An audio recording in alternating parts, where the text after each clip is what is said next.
al profesor Jesús López Almejo, profesor de Relaciones Internacionales, quien también tendrá su opinión como experto en relaciones internacionales en cómo se están dando las cosas en esta guerra contra el narco, guerra contra la corrupción, pero de manera binacional, y en esto que dice Anabel Hernández se podría convertir ya, o se ha convertido ya en un maxi proceso que muchos esperamos termine o se cristalice, se ponga la cereza del pastel cuando algún expresidente termine también enjuiciado y en el tambo. Profe, te saludo con mucho gusto, buenas tardes. Hola, ¿qué tal, Vicente? Muy buenas tardes a todo el equipo y a la audiencia de Sin Censura. Pues muy contento por participar nuevamente como cada viernes en Sin Censura, pero también por las mega noticias, Vicente, que en menos de 20 horas nos llegaron.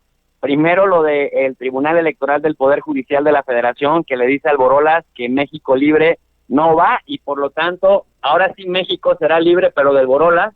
Y en segundo lugar, por la captura de el padrino, ¿no?, del general Cienfuegos, quien, bueno, pues había sido nombrado por Felipe Calderón, el Borolas nuevamente, como oficial mayor en su sexenio, y después por Enrique Peña Nieto como el secretario de la Defensa Nacional.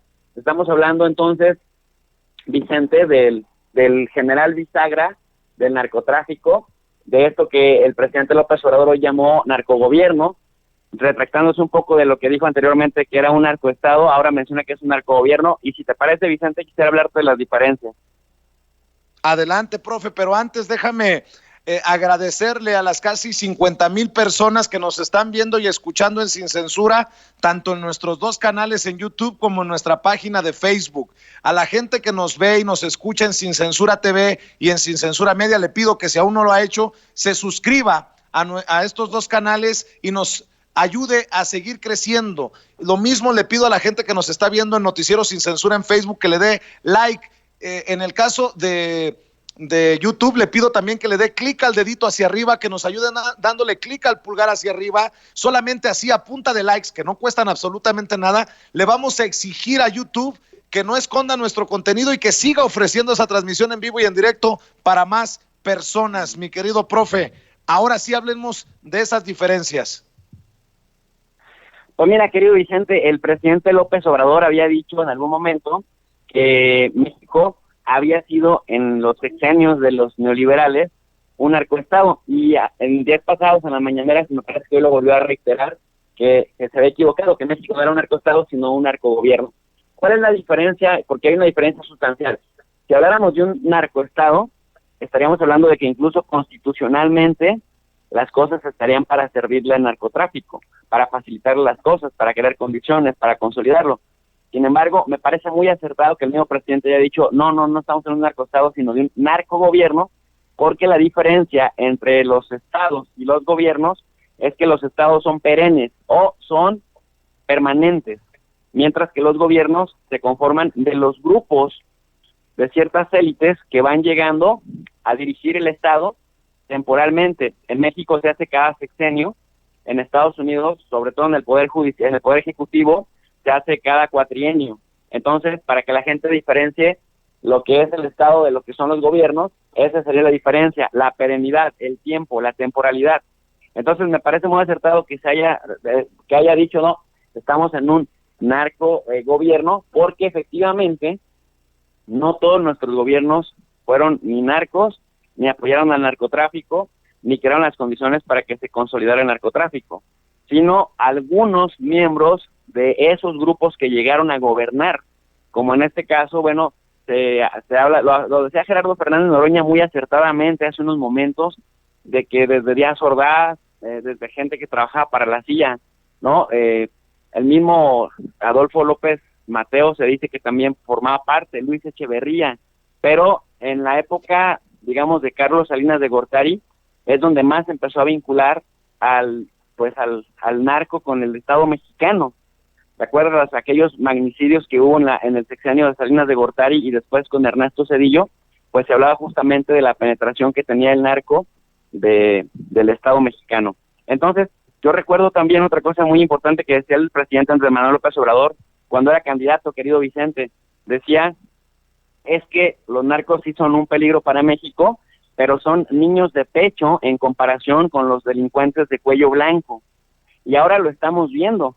Mira que en la última década, estaba yo viendo, en las últimas 2 décadas hay 20 generales arrestados vinculados con el narcotráfico, pero si nos acercamos todavía más en temporalidad, de los últimos 2 años, desde que el presidente López Obrador puso como prioridad el combate a la corrupción, y de hecho tú recordarás, querido Vicente, que el me canso ganso fue justamente después de haber dicho, voy a acabar con la corrupción.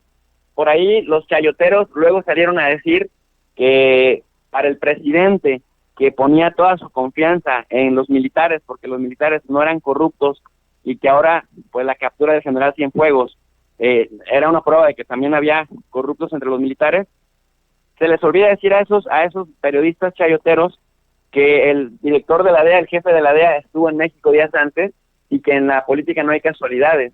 Por lo tanto, quien le quiera quitar mérito al presidente de la República, pues prácticamente están vaticinando cosas que no tienen idea, o que siguen siendo, digamos, alimentados en sus chequeras para seguir distorsionando la información.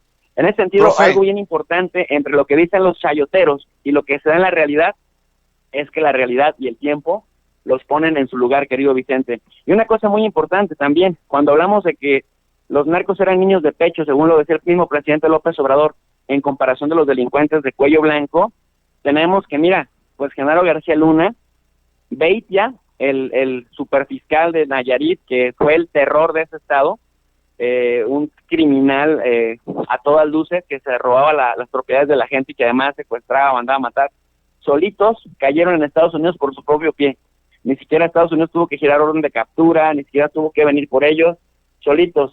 En este caso concuerdo con lo que decía Antonio Toño Ruiz, cuando señalaba que eran tan soberbios y tan prepotentes y que pensaban que nunca iba a pasar por ellos la justicia, que solitos fueron de vacaciones, o otros se fueron a vivir a Estados Unidos, y mira en dónde los fueron a agarrar sin disparar una bala, y literal por sorpresa, querido Vicente.